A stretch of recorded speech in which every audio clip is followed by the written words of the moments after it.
recording. And we will publish the recording on the Champion Green website, as well as our YouTube channel in the coming days. Please feel free to ask questions at any stage of our conversation using the chat box. And a big thank you to Kilkenny Design and Champion Green webinar team, Kira and co. Thank you so much. Let's start with you, Sharon. Good morning to you, and thank you for joining us. Morning, Sven.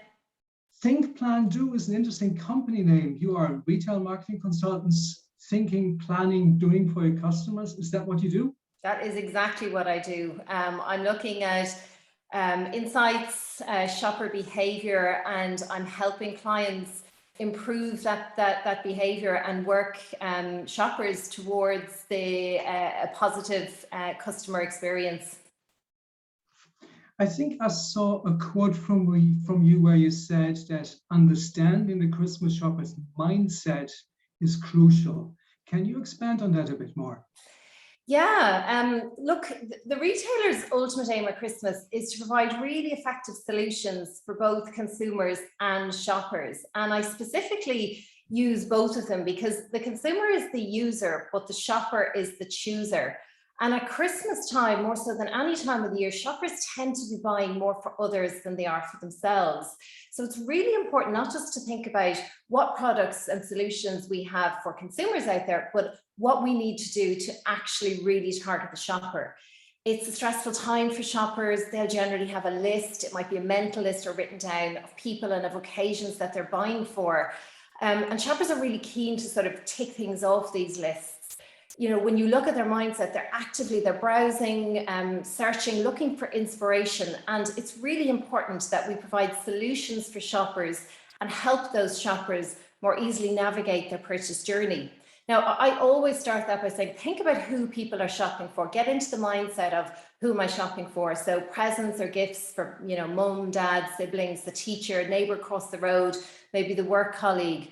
But actually, what I always say is have a real clear think about why people are shopping, the purpose and their needs.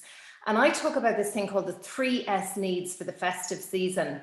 They are firstly symbolic gestures. So people are looking for things. They have a need for solutions that allow them to give a symbolic gesture. So they're the presents, the teacher, maybe the thank you to the teacher, the under the tree present.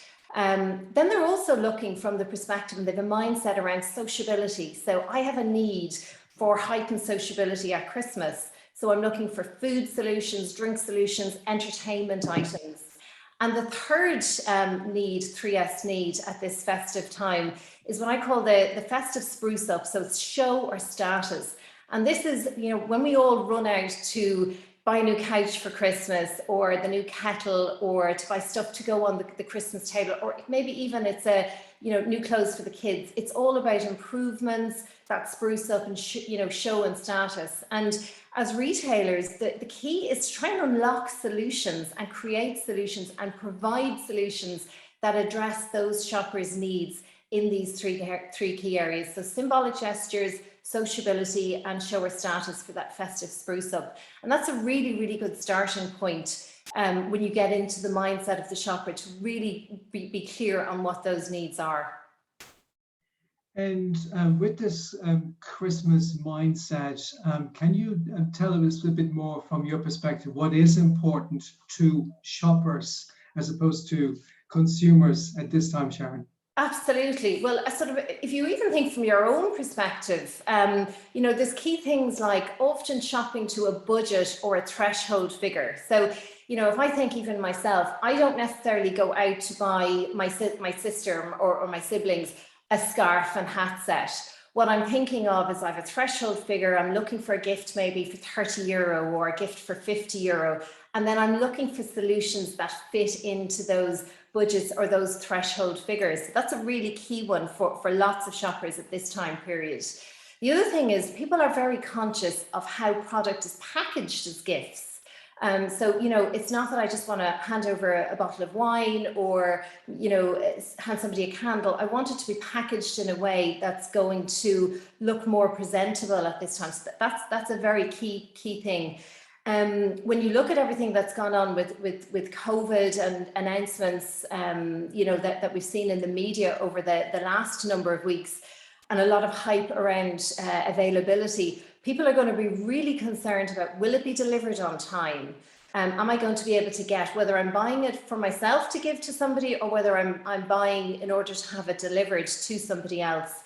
And then with all this sort of concern about whether I'm going to get into a store, it's easier to shop online. But what if I don't like what I've bought?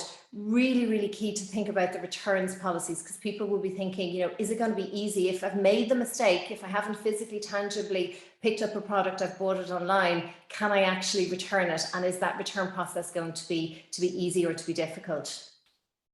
And I saw today the Consumer Protection Authority came out with a message to say, ahead of Green Friday, ahead of the shopping season, it's important for small business to remember that they have delivery capacity, that they're able to fulfill the demand in light of shortages of supply in certain areas as well. Absolutely, absolutely. And tell me, obviously retailers must plan and manage in general these shoppers' needs. Is that right?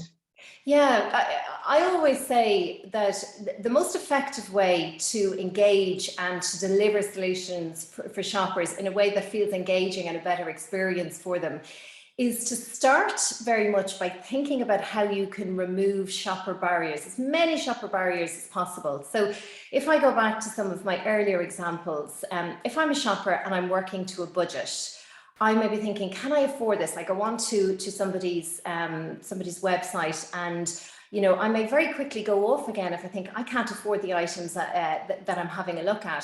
So it's really key that what we're doing to support shoppers is to make navigation around price, you know, to create a solution where the navigation around price is easy. Create headline price offers. There may be gifts for a certain price, 30, 50 euro, stocking fillers for under 10, treats for, you know, 50, whatever that may be. And I think that both in-store and online, it's really, really key to make the price clear, create bundle deals if possible, but keep it simple.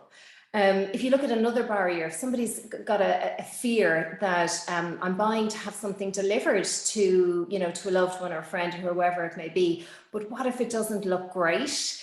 And I turn that into a solution, you know, show visuals of how items are likely to be presented, give shoppers the option to include a gift card or a message with that gift. Look for testimonials from customers who've actually received some of these items, who can talk about it, and encourage sharing on social media, maybe target some influencers to share onwards their experiences of receiving those gifts, because the consumer receives it, but you want to make sure the shopper's comfortable in actually giving it in the first place. And to the point about being worried about if it won't arrive on time, turn that barrier into a solution by being really clear on your website about your delivery dates, under promise, over deliver, flag if there are time delays, and give shoppers options for things like faster delivery or tracking, so that they feel more comfortable in their process, knowing that something's going to arrive on time to whoever they've gifted it to. And with all of that as well, Sven, it's also important that as you're removing barriers, you're also triggering purchase. So you're putting and working online triggers into that shopper experience. So things like early access, flash sales, exclusivity. People love exclusivity, particularly at this time of the year, because they're gifting. They don't want to be gifting what everyone else is gifting. So to get in and get something ahead, promotional codes, time-bound offers, you know, saying to people, don't miss out. I was on Smith's website the other day and they were very clear, order by 10 p.m. for next day delivery. That's a really good trigger to actually get people to move and to nudge them further along that sort of shopper journey and process. And what we heard on a previous webinar, I think was from Lifestyle Sports, it was also important to look at the after-sales service, and there's no point in spamming the customers with information on similar products that they've already purchased. Absolutely. And to reiterate on that, having a full end-to-end plan for your customers is so important, because you want to make sure that the customer that's engaged with you feels so comfortable that the process end-to-end has been a good process for them, that they're going to come back time and time again. And an awful lot of people fall at that last hurdle where there's a problem, it's all going well while the shopper is purchasing, but it's the minute there's a problem, there's an issue, they have to get back onto customer service. and there isn't a customer service, or it's a very poor, poorly run service, that it can really alter the shopper's perception of you. And it's funny, people may not talk that much or talk to only a small number of people about good customer service, but my God, will people talk about it when they've had bad customer service. So make sure that you're thinking that end-to-end process the whole way through. So to wrap this part up, Sharon, what would your top tips be for success for Christmas from a small business, from a retailer's perspective? Well, I'm going to give you 4 top tips, and I'm going to go back to S's again. The first S is simplification. Whatever you do, simplify your offering to the shopper and your solutions for the consumer. Do not go into information overload in the festive period, because if you overload people with too much information, they're much more likely to delay purchase, to either not purchase or go onto another website and purchase. So make it easy for shoppers to make choices. The second piece is synchronization.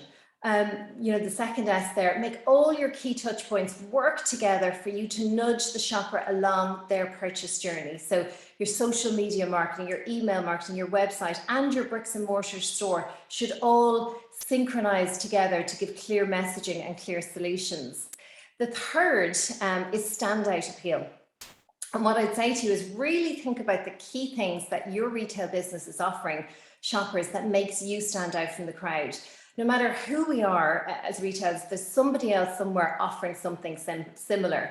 And I call this your value add corner. And I'd say to anybody listening today, take a blank piece of paper and create a box. And write in that box all of the things that you deliver, the mix of things you deliver. It might be, the staff you have, it might be how you gift wrap, it might be your returns policy, but what are you doing that's different, and put it in your value add corner box. But then make sure that people know what's in that value add corner, that you're talking about it, you're sharing about it, and that your staff are really clear to actually amplify that onwards. And the last one, just to say, is sustainability. There is a real desire out there for consumers to make choices that make and add to a better world. And we're often thinking about sustainability in terms of the planet and climate control and purchasing sustainable products, but it's also very much about making your local community better. And just to finish on this, I saw a really, really clever sign up in a store last week, and they were looking for staff, and they could have just said, we're hiring, get in touch. But instead the sign said, because of your support for our local business, we're hiring. If you're interested, get in touch. And I think that's a really clever way of making their, sustainability work for your business, because they are a local business and they are dependent on local support, but they're calling that out, they're asking for it, and they're communicating with the shopper as a result. So 4 S's, the simplicity, synchronization, standout appeal, and sustainability. Excellent. The 5th S, Sharon, thank you so much. You most certainly added value to this webinar. Sharon, Yourell, Lawlor of Think, Plan, Do Consulting. Our next speaker, Lisa Haskins, is from VidMob and works with businesses on intelligent ad creative that delivers more effective campaign performance and return on investment. Based on data, VidMob can tell clients what colors, logo placement, duration, or images enhance ad performance, right down to specific content like babies, animals, hairstyles, and even emotions or facial expressions. Lisa, that sounds like magic. How does that work? Thanks, Sven. So it's basically VidMob is an ad tech platform. And so we build ads for mobile, but in a very, very unique way. So essentially what we do is if for example, you're an e-commerce client and you have an account that has, thousands of ads that you've put out there over the past 2 years, what we can do is we can take all of those ads and break them down frame by frame into a huge volume of elements. So say, for instance, this frame that you see of me right now is a frame in the ad. We're able to break those elements down as gaze direction, emotions that come through, whether it's happy, sad, fear, hair color, the top I'm wearing, the curtains in the background. If this was all in that ad frame, we break all those elements down and then we pair them down with data from your platform API, whether that's Snapchat, Instagram, Facebook, YouTube, what have you. We're partners with all of the big guys. So how that looks is, if, for example, you're a person and you're selling this cup, we can tell you where that cup should be placed on that in that ad frame in order to increase your purchase rates. We can see, for example, when the model smiled, we noticed that it had a heavy increase in click-through rates or purchase rates, whatever KPI it is that appeals to you. We can pull in that data and actually be able to tell you where you should position your logo, what colors you should use, any creative question that you would typically have, we can answer as a result of that data. Then what we do is we take that data, we build it into the ad, and then typically on average, we'll see that ad perform then on average by 2x. So doubling your performance pretty much, which is incredible to see, particularly when you're looking at kind of lower funnel results, such as like, purchase rates or anything to do with your conversions. And so that's pretty much the unique value of VidMob. But that means that actually customers should come to you, business should come to you before they do a photo shoot, before they start designing an ad campaign, because you tell them if they want to sell cups in a log cabin somewhere on top of the Dublin Mountains, that the cap should be on the right and not on the left, and the model should be male and shouldn't be smiling and wearing a mustache, and that would change completely the marketing plan of the company before they get started. So some people come to us before they even pick up a camera. Now, one thing VidMob doesn't do is we don't pick up a camera, but we will chop and change your ads to suit mobile. That's why we typically work very well with agencies too.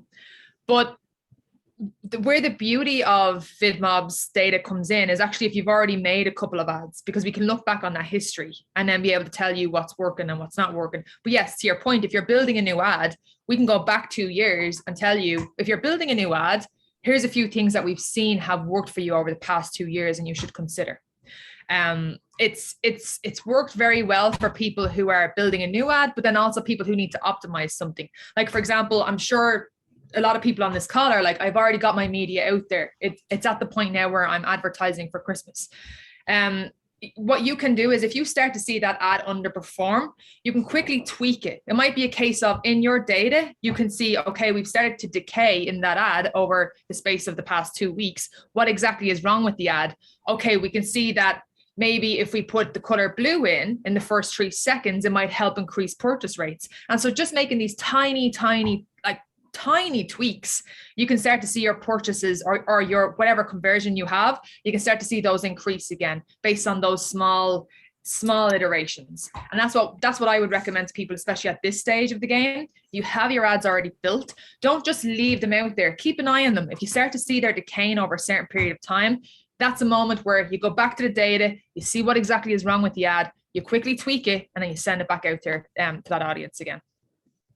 And tell me, from a creative perspective, what works better in images that hopefully then turn into conversions? Is it grinning, smiling, laughing? Is it the color green because we're on a Champion Green webinar? Is it people? Is it one person? Is it a million people? What works from a creative perspective? So I can share some best practices that I found today based on a normative data set that we put together through VidMob. So essentially, to simplify it, we got every single e-commerce client that we have, we grouped them all together, and we started to try to find patterns in what was working for them collectively. And we found like maybe 4 to 5 insights that people can take away today if they haven't tested them already. I will caveat that with saying, try to find your own best practices for your particular brand. Because, for example, if I'm a hotel and I'm trying to sell something, it's going to be very different if I'm selling a beauty product. So it's not all going to be the same. But I can definitely give people something to take away today. But my advice is look at what works for your specific brand. It's I think Sharon touched on it too. It's very competitive out there. You need to look different. Like imagine if you're selling, for example, that beauty product, 1 million people are also selling to that same person, particularly online. So you have to stand out from the crowd. So try to find out what works for your particular brand. But I will give you insights. I won't leave anybody hanging. I'll give everybody something to walk away with today. I'm just going to share my screen. So bear with me. So yeah, fantastic. It's working. Yeah. I know.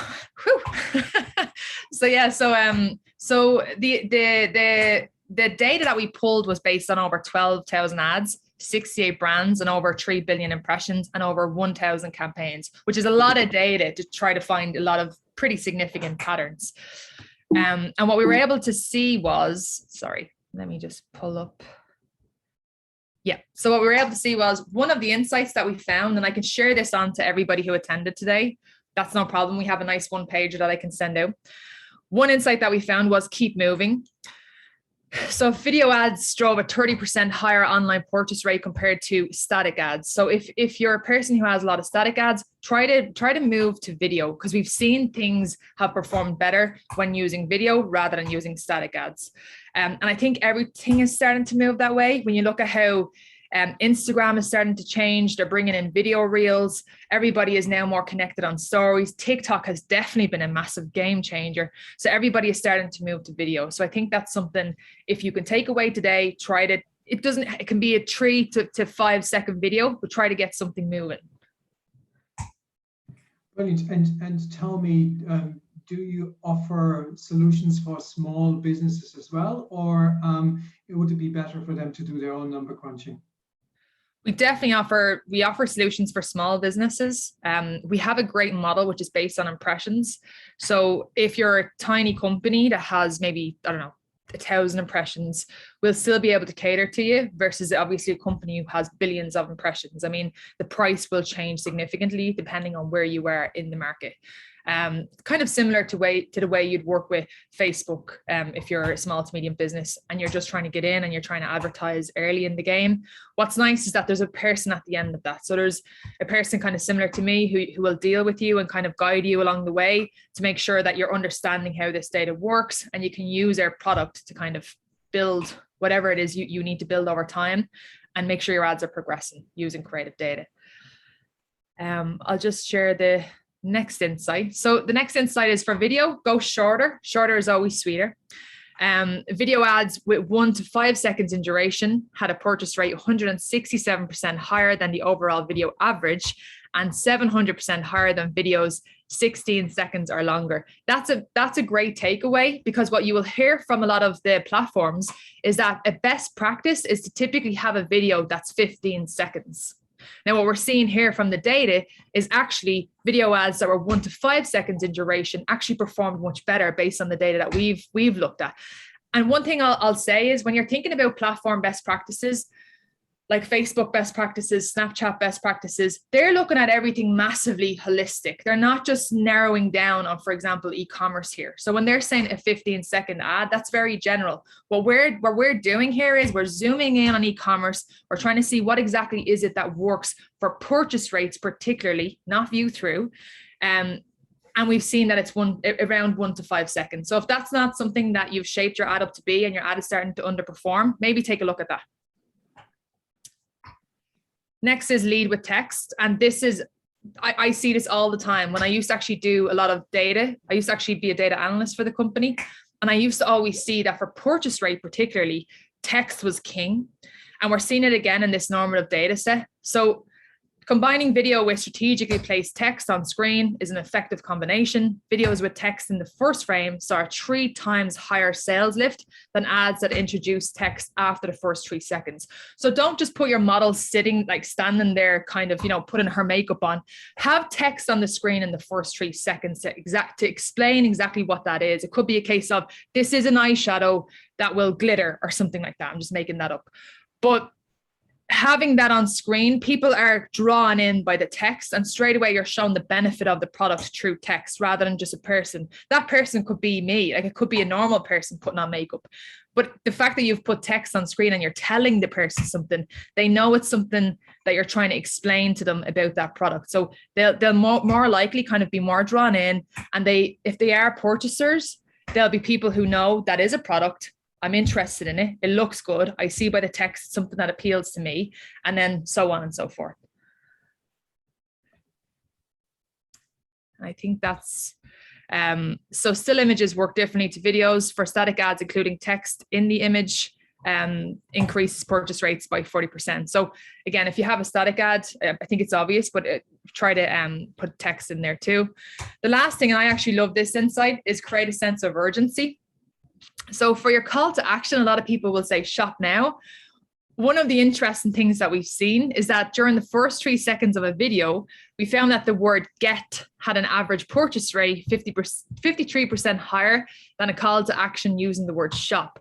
So get now worked better than shop now, which was surprising because I would have said, just go shop now, because then they know they have to shop. But get now created that sense of urgency of, I need to get it. Just playing with simple words like that has a behavioral thing. It's an instinct.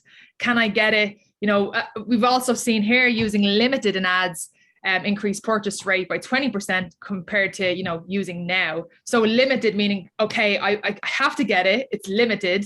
I probably won't get it again in a couple of weeks. So, you know, try to create a sense of urgency there. When it makes sense, don't create a sense of urgency just to scare people. But if it makes sense to the ad, definitely put something like that in. And that's all. They're all the insights that I have. I can definitely send them more if anybody is interested. We've tons of insights. There's so many. Just reach out to emia@vidmob.com and I can send you on that one pager. Brilliant. In terms of insights, obviously this was a real eye-opener and real take-home value for our participants today. But where do you see, from your own perspective, from your own industry, if you want to call it that, where do you see this trending? Where are we going in terms of digital advertising and digital marketing? I think TikTok has literally just came in and just, I don't know, in some way just shoved video reels into everybody's face. And I think that's where we're going to be going next. We've seen that, for example, Instagram is changing how their particular model. They're actually turning it into something very similar to a TikTok in terms of they have video reel feeds now. And I imagine we're going to start to see the same thing that happened historically with Snapchat. When Snapchat first came along, nobody was even looking at stories. Facebook started to do stories. I think LinkedIn even gave it a go at one point. And stories, of course, on Instagram too. We're starting to see the same thing emerge as a result of TikTok. These video reels are starting to emerge and become more and more, they're going to be, I imagine they're going to become more something that we're going to see more of across all of the different platforms because they're so successful. And I can imagine even something like that working very well for Pinterest even. So I think take a look at TikTok, try to learn the best practices and get ahead of the game. Because I think especially if you're a small to medium business, this is a moment when if you can spot these trends, such as like TikTok, and you're prepared for them, you're going to get ahead of the game. You're going to get ahead of all of these other competitors who are still thinking quite traditionally in the social media sense. You're going to get ahead of them and find this audience much faster. Yeah, just to say, my daughter is talking to me again. She's 14 years old. And when I said to her, I'm meeting someone from TikTok, from their small business team, and she reached out to me. She wanted to talk to me. I'm again someone on my daughter's radar. So that must be something in what you just said, Lisa. But thank you so much, Lisa. And as Lisa mentioned, she will make her insights available to the participants today as well. So thanks for that too. So over to you, Rob Pryce of Xtremepush. And just to remind everyone, this is not an online fitness platform, but it is a cutting edge digital communications platform. So what exactly do you do, Rob? Thanks a million, Sven. So essentially what we are is an engagement, personalization and data platform. So when I look at it, what we actually do is we help retailers acquire new customers and communicate more effectively with their existing customers. So everything both Sharon and Lisa have talked about is where we do it, but we do it in sort of personalized, real time with the right message on the right platform, whether people want to receive it by SMS, by email, by push, in-app and all of that in the right format. So everything Lisa has talked about around the video and all the different elements, we do that effectively for people. So that's typically what Xtremepush does for its retailers. And how do consumers experience your digital solutions, and what do they mean for small businesses? So essentially from a consumer, it's like a personalized assistant. And I was going to say stuff, but listening to Sharon, I can give examples of how we can help and the consumer. And so it's really important. So for every retailer here, like when people start to purchase online, 70% of people abandon that cart for whatever reason, whether the doorbell rings, a kid throws something or that. And so that's 70% of people who've shown an interest in your product or brand that disappears. So what we will effectively do is understand. So say it's Sharon and she's interested in buying this is a dry robe. There we go, Sharon. We'll show it out there, but we see it. But we come back in and through whatever means, whether they've opted in, and it's all on first party, and we'll talk about it. It's not spam, and I know, Sven, we can talk on that one. But so essentially, Lisa is abandoned. Well, what we can do is come back, and whether it's through a push on the web or that, come back, and it's really impactful. And back to what Lisa said is, well, we can come back and say, hi, Sharon, you abandoned it in stage 3, and you can actually have a video of that dry robe or a picture of it to impact it and say, do you want to continue? And you can drive it on that way. So that has a massive, and again, back to stats, is a 4 or 5x return for people from acquiring new purchasers. But similarly with existings, 2 or 3 of the biggest issues, again, Sharon talked about it, is delivery. Well, if someone has it, whether it's the consumer or shopper, we can keep people notified through whatever channel they want of what the delivery is, how it's coming, if it's late, when it's arriving, and it's all opt-in. So for example, you're not going to get 7 million messages saying, hi, you bought X, Y, and this, that. It's all relevant to what you've opted in to see. So that's sort of another example of where we do it. But then also as well, if you're a retailer, then it's well, you've bought this, you might be interested in that, and therefore you're giving a personalized experience for the consumer. So it's all relevant to what I've done. And what it's about as well is typically a lot of retailers have different silos of storage. So they'll have a POS system, they'll have a CRM, they'll have their own database. Well, it's centralizing it all in one area where you can have it, understand it, but also provide relevant messages that they're not getting 10 messages back to, well, you've bought this. Well, you're not going to give another message about that to that customer or that shopper, and it's based on the relevancy of that. So there's some examples at a simple level, but then it can get a lot more complex as it goes on when we start using artificial intelligence or anything around the frequency modeling that will help identify potential churners and all that. So that's sort of the basics. And for businesses, I mean, it builds customer loyalty, it gets you closer to your customers, but ultimately, and again, we're all in it for that, it drives increased revenue. And tell me, from a small business customer perspective, customer of yours, is this something for small business as well? Is this intuitive? Is this a process where you help them with the onboarding and combining all of the data silos that they might have? It's essential for everyone. So we look at it from that the online space, and again, we've all heard and fully understand our consumers are online. But even if you look at the recent Ipsos, people are actually thinking or believing that 70% is get more value in online. So your behaviors are changing online. So no matter what size business you are, the 2 areas are, you need to start building up first party data. So that's understanding people who are your consumers, who are your customers, and learn more about them. And because again, if you look at it as well, all this third party cookie advertising will be disappearing. So no matter what size you are, you need to start building your own customer base and understanding it and getting the permission to connect and communicate with these people moving forward. And Christmas is super important because it's so busy, but then in January, you still want to communicate with these people with relevant information to them. And that's really important, that there's peaks and troughs, but you're building at all times from a different size. And it can be across, it could be an app, or if you don't have an app, it could be across a web, it could be back to your traditional email, or it could be an SMS. So think across the different mechanisms to engage with your customers. And when you want to engage with them, because the point, again, Sharon was talking about the purchasing journey or the customer journey, like you, Sven, prefer to get different messages on different mediums at different times. And the more you understand about that, like during the day, it's probably better to receive something on web, but in the evening, you might give permission for it to see it on your mobile or on an iPad through a whatever different channel. So it's really important to understand your consumers in that way. You just mentioned, first party data versus third party data. Obviously, GDPR is here to stay, cookie policies and so on. What should businesses do right now to future-proof themselves?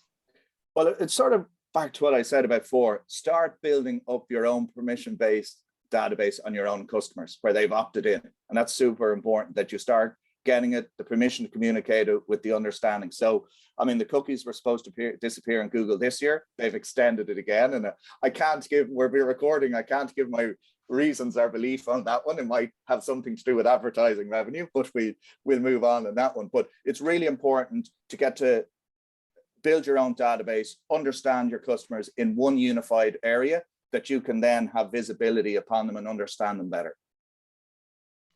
Brilliant. And if finally coming back to the multi-channels, the various channels that are at a business's disposal, what role do they play in customer onboarding and customer retention?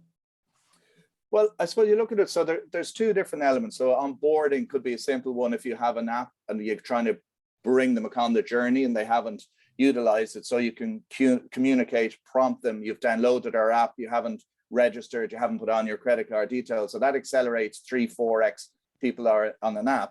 But on the retention piece, I mean, there's one, the upsell, cross-sell as sort of the hierarchy waterfall around products of buying X, Y, complementary, the typical Amazon model. But you can start getting really clever into understanding churn. So for example, if Lisa typically buys once a month and you realize that Lisa hasn't bought in 2 or 3 months, you can start modeling areas to communicate in permission-based to that to increase sort of retention. And there's also the branding piece around people. If you're associated with a brand and you talk about the Kenny, for example, group, like the brand, well, they want to get communications and build brand affinity. So there's different channels you do it. So typically how we look on it, Sven, is around use cases of what do you want your customer or consumer to experience and how best to do that with them. Brilliant. Thank you so much, Rob. I just remembered in 9 days from now, the 26th of November, we're going to have Green Friday. And just maybe a last question to all three of you, Sharon, Lisa, and Rob. What can small businesses do now, if they haven't already done so, to get ready for the shopping spree that's going to well, happen to all of us in 9 days from now? Sharon, if you want to come in here. Yeah, I think there's so much noise that happens, you know, in the run up to Black Friday, and there's a lot of Green Friday, and there's a lot of messages that are coming at people. So I think what you've got to be clear on is picking a couple of really simple but key hooks that you think are really going to catch people's attention, because they have a lot of messaging coming at them. And you've mentioned Green Friday, that is one part of the hook. So don't be afraid to actually call out and ask people to support local at that time. But while doing that, make sure that your hook is something that's going to be of interest to those shoppers. So don't try and hook with everything. Pick a couple of key things that are really going to get cut through and go after the audience with them. Excellent. What about you, Lisa? Any famous last words? Yeah, I'd agree with Sharon there. It is going to be, I mean, the competition is going to be very heavy. Not everything has to have a Green Friday or a Black Friday, you know, thing in it. As long as your product shows its benefit and competes. Like at the end of the day, everybody's going to be, you're going to see a lot of ads doing the same thing. To the point where people will know it's an ad straight away on social. Try to make your brand stand out and have a think about what that should look like. And if you can, it doesn't even matter if it's not with VidMob. I'm not here to pitch. Look at your own data on your Facebook ads manager, your Snap ads manager, wherever you can find data, and start to try to put together some sort of prediction as to how your ad should look, what type of audience you should be going for in order to really make this time the best it can be if you haven't already launched your ads and paid for them. Brilliant. Thank you, Sharon. And last but not least, over to you, Rob. Well, again, it's part from a Green Friday, but for me, it's really understanding your, and I love this whole shopper concept. Thanks a million, Sharon, and that, but understanding your consumers and your shoppers and getting closer to them to provide the most relevant sort of messaging and offering to them. To me, whether it's Green Friday, that, but it's you as a retailer, SME, of use it now because there's obviously more people online shopping, but use it as a medium to long-term strategy to understand it and provide value, because the longer you get sort of the long-term value for your customer from a business perspective, the better for you as a business. So Sven, just one thing to just add in and throw in on that. People are going to be nervous after yesterday's announcements. It was sort of, you know, it felt a little bit doomsday again. And there will be a lot of people out there who had planned on walking into bricks and mortar stores who are now going to reassess that and to move more to an online sort of shopping journey.